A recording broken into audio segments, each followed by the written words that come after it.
On November 8, 1892, Grover Cleveland became the first and only president in U.S. history to win 2 non-consecutive terms in office.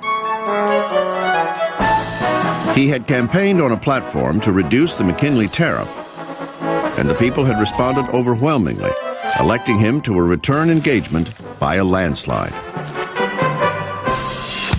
Number 24, Grover Cleveland, Democrat, 1893 to 1897, 55 years old, from New York. Cleveland's return to the presidency was triumphant.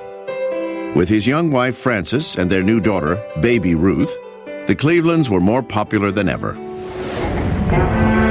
Unfortunately, an economic disaster was about to strike. A month after Cleveland regained the office, the panic of 1893 hit. The great industrial bubble of the 19th century had burst. The 1890s saw the worst economic depression in American history until that point. Starting in 1893, tens of thousands of people were thrown out of work, and this at a time when there was essentially no social safety net. In protest, an army of the unemployed marched on Washington, the first of its kind. When they arrived in Washington, Cleveland had them arrested for trespassing on the grounds in the Capitol.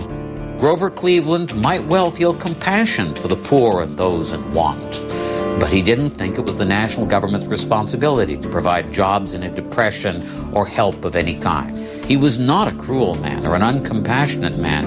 I think any other president in the 1890s would have behaved the way he did. Complicating matters was the debate over the nation's monetary system. Eastern industrialists insisted on gold, the supply of which they controlled. In opposition, farmers, Westerners, and a grassroots party known as the Populists supported bimetallism, a currency system which allowed silver and gold. The monetary debate was the central political issue of the 1890s, representative of a deeper war over opposing beliefs on public policy, finance, and the equitable distribution of wealth. Cleveland opposed bimetallism, declaring that the solidity of the gold standard would end the Depression. This made Cleveland look like a pawn of the industrialists, and suddenly his popularity among the masses faded.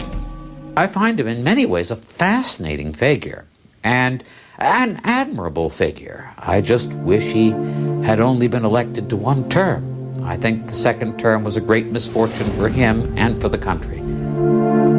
Unable to heal the nation's economic crisis and out of touch with the growing political movement for government reform, Cleveland was dropped from the Democratic ticket in the election of 1896.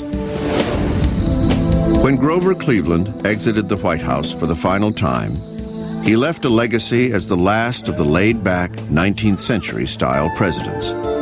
He had hoped to passively steer the ship of state into the future by maintaining the status quo. Instead, he found himself unable to deal with the dynamic changes that were pushing the nation very quickly into the 20th century.